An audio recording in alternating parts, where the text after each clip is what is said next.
ನಮಸ್ಕಾರಗಳು ಹಾಗೂ ಧನ್ಯವಾದಗಳನ್ನು ತಿಳಿಸ್ತೀನಿ. ಮತ್ತು ಎಲ್ಲ ನನ್ನ ಸಮುದಾಯದ ಎಲ್ಲ ನಾಯಕರಿಗೆ ನನ್ನ ನಮಸ್ಕಾರಗಳನ್ನು ತಿಳಿಸ್ತೀನಿ. ಮತ್ತು ವೇದಿಕೆಯ ಮೇಲಿರೋ ಎಲ್ಲ ಗಣ್ಯರಿಗೆ ನನ್ನ ನಮಸ್ಕಾರಗಳನ್ನು ತಿಳಿಸ್ತೀನಿ. ಕರ್ನಾಟಕ ರಾಜ್ಯ ಸಂವಿಧಾನ ಬಳಗ ಛಲವಾದಿ ಚೇತನಗಳು, ಮರ್ಯಾದ ಛಲವಾದಿ ಚೇತನಗಳಿಗೆ ಏನು ಗೌರವನ ಸೂಚಿಸ್ತಾ ಇದ್ದೀರಾ, ಈ ಸಂವಿಧಾನ ಬಳಗಕ್ಕೆ ನಾನು ನನ್ನ ಹೃದಯಪೂರ್ವಕ ಧನ್ಯವಾದಗಳು ನಾನು ತಿಳಿಸ್ತಾ ಇದ್ದೀನಿ. ವಿಶೇಷವಾಗಿ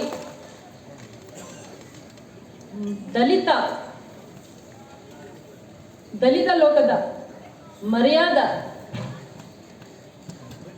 ಚೇತನಗಳಿಗೆ ಏನು ಈ ಸಂವಿಧಾನ ಬಳಗ ಈ ದಿನ ಅವರ ಸ್ಮರಣೆಯನ್ನು ಮಾಡ್ತಾ ಇದ್ದಾರೆ, ಅವರಿಗೆಲ್ಲರಿಗೂ ನನ್ನ ಹೃದಯಪೂರ್ವಕ ನಮಸ್ಕಾರಗಳು ಹಾಗೂ ಧನ್ಯವಾದಗಳು. ವಿಶೇಷವಾಗಿ ಜೈಕಾಂತ್ ಅವರಿಗೆ, ಅವರು ತುಂಬ ಪ್ರೀತಿ ಅಭಿಮಾನ ಇಟ್ಟು ಈ ಕಾರ್ಯಕ್ರಮನ ಆಯೋಜಿಸಿದ್ದಾರೆ, ಅವರಿಗೂ ನನ್ನ ತುಂಬ ಹೃದಯದ ಧನ್ಯವಾದಗಳನ್ನ ಹೇಳ್ತೀನಿ. ಅವರಿಗೆ ಈ ಪರಿಕಲ್ಪನೆ ಯಾಕೆ ಬಂತೋ ಗೊತ್ತಿಲ್ಲ, ತುಂಬ ಪ್ರೀತಿ ಗೌರವದಿಂದ ಯಾವಾಗಲೂ ನನ್ನ ಹತ್ರ ಹೇಳ್ಕೊತಾ ಇದ್ರು, ಅಕ್ಕ ಅವರೇ ನಿಮ್ಮನ್ನೆಲ್ಲರೂ ನೋಡಿದ್ರೆ ನನಗೆ ತುಂಬ ಖುಷಿ ಆಗುತ್ತೆ, ಇಷ್ಟು ಬೇಗ ನಾನು ಈ ದಿನ ಇಲ್ಲಿ ನಿಂತು ಚೇತರಿಸ್ಕೊಂಡು ಇವತ್ತು ಮಾತಾಡ್ತಾ ಇದ್ದೀನಿ ಅಂತಂದರೆ ಅದಕ್ಕೆಲ್ಲ ಕಾರಣನೇ ನೀವು ಬಂಧುಗಳೇ. ಫೆಬ್ರವರಿ 29ನೇ ತಾರೀಕು ನಮ್ಮ ಕುಟುಂಬದಲ್ಲಿ ಒಂದು ದೊಡ್ಡ ದುರಂತನೇ ಆಗೋಯ್ತು. ನನ್ನ ಕುಟುಂಬದ ನನ್ನ ಬದುಕು ಕತ್ತಲು ತುಂಬೋಯ್ತು. ನಮ್ಮ ಮನೆಯ ಬೆಳಕು ಹಾರೋಯ್ತು. ನನ್ನ ಬದುಕಿನ ಶಕ್ತಿಯಾಗಿದ್ದ, ನಮ್ಮ ಜೀವವಾಗಿದ್ದ ನಮ್ಮ ಜೀವನ ನಾವು ಕಳ್ಕೊಂಡು ನಾನು ಅನಾಥವಾಗಿ ನಾವು ನಿಂತ್ಕೊಂಡಾಗ, ಅಕ್ಕ ನಾವು ನಿಮ್ಮ ಜೊತೆ ಇರ್ತೀವಿ ಅಂತ ನಮಗೆ ಶಕ್ತಿ ತುಂಬಿ, ನಿಮ್ಮ ಜೊತೆ ಇರ್ತೀವಿ ನಾವೆಲ್ಲರೂ ಅಂತ ನನ್ನ ಜೊತೆ ಶಕ್ತಿಯಾಗಿ ನಿಂತು ನನ್ನನ್ನು ಇವತ್ತು ಈ ಜಾಗದಲ್ಲಿ ನಿಲ್ಲಿಸಿರೋ ತಮ್ಮೆಲ್ಲರಿಗೂ ಮತ್ತೆ ನಾನು ತುಂಬ ಹೃದಯ ಧನ್ಯವಾದಗಳು ಹೇಳ್ತೀನಿ. ನನ್ನ ಕೊನೆಯ ಉಸಿರಿರುವವರೆಗೂ ನಿಮ್ಗೆಲ್ಲರಿಗೂ ನಾನು ಚಿರಋಣಿಯಾಗಿರ್ತೀನಿ.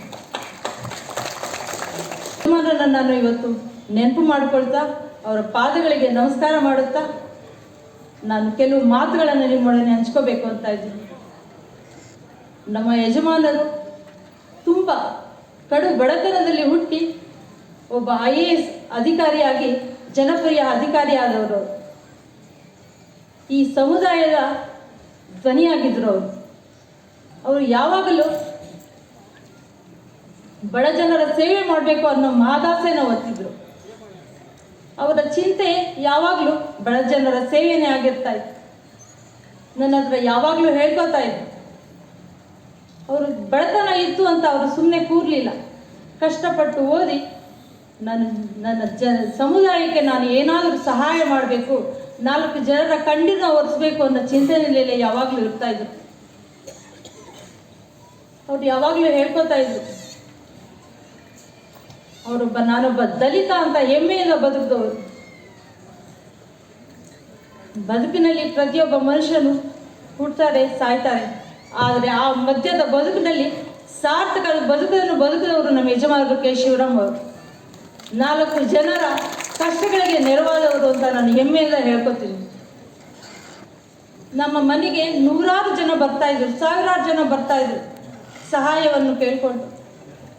ಅವರಿಗೆ ಅಧಿಕಾರ ಇರಲಿ, ಅಧಿಕಾರ ಇಲ್ಲದೆ ಹೋಗಲಿ, ಎಲ್ಲ ಸಮಯದಲ್ಲೂ ಅವರು ಎಲ್ಲ ಜನರ ಪರವಾಗಿ ನಿಂತು ಕೆಲಸ ಮಾಡಿದವರು.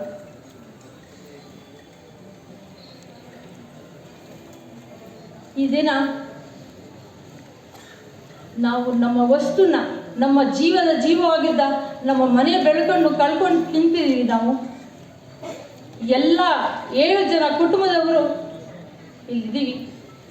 ಆ ಕುಟುಂಬಕ್ಕೆ ಶಕ್ತಿಯಾಗಿ ನಿಮ್ಮ ಜೊತೆ ನಾವು ಇರ್ತೀವಿ ಅಂತ ಈ ಒಂದು ದೊಡ್ಡ ಕಾರ್ಯಕ್ರಮನ ಮಾಡ್ತಾ ಇದ್ದೀರಾ. ಇದೊಂದು ತುಂಬ ಅರ್ಥಪೂರ್ಣವಾದ ಕಾರ್ಯಕ್ರಮವಾಗಿದೆ. ಇದೊಂದು ವಿಭಿನ್ನ ಕಾರ್ಯಕ್ರಮ.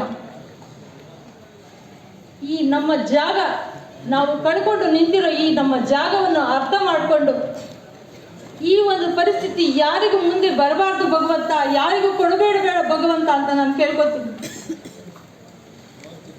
ನಮ್ಮ ಜಾಗದಲ್ಲಿ ನಮ್ಮ ಮನಸ್ಥಿತಿಗಳನ್ನು ಅರ್ಥ ಮಾಡಿಕೊಂಡು ನೀವೆಲ್ಲರೂ ನಮ್ಮ ಜೊತೆ ಇರ್ತೀವಿ ಅಂತ ಧೈರ್ಯ ತುಂಬಲು ಬಂದಿರೋ ನಿಮ್ಮೆಲ್ಲರಿಗೂ ನಾನು ಮತ್ತೊಮ್ಮೆ ಧನ್ಯವಾದಗಳನ್ನು ಹೇಳ್ತೀನಿ. ನಿಮ್ಮೆಲ್ಲರಿಗೂ ನಾನು ಸದಾ ಚಿರಋಣಿಯಾಗಿರ್ತೀನಿ. ವೇದಿಕೆ ಮೇಲಿರೋ ಎಲ್ಲ ಗಣ್ಯರಿಗೂ ಮತ್ತೊಮ್ಮೆ ನಮಸ್ಕರಿಸುತ್ತಾ, ನನ್ನ ಕುಟುಂಬದ ಪರವಾಗಿ ಇವತ್ತು ನನ್ನ ಕುಟುಂಬದಲ್ಲಿ ನನ್ನ ಮಕ್ಕಳು ಬರೋದಕ್ಕೆ ಆಗಿಲ್ಲ, ನಮ್ಮ ಅಳಿಯ ಮತ್ತು ನಾವು ಬಂದಿದ್ದೀವಿ. ನಮ್ಮ ಕುಟುಂಬದ ಪರವಾಗಿ ಎಲ್ಲ ಈ ಸಂವಿಧಾನ ಬಳಗಕ್ಕೆ ನನ್ನ ಹೃದಯಪೂರ್ವಕ ನಮಸ್ಕಾರಗಳನ್ನು ಧನ್ಯವಾದಗಳನ್ನು ತಿಳಿಸ್ತಾ ನನ್ನ ಮಾತುಗಳನ್ನ ಮುಗಿಸ್ತೀನಿ.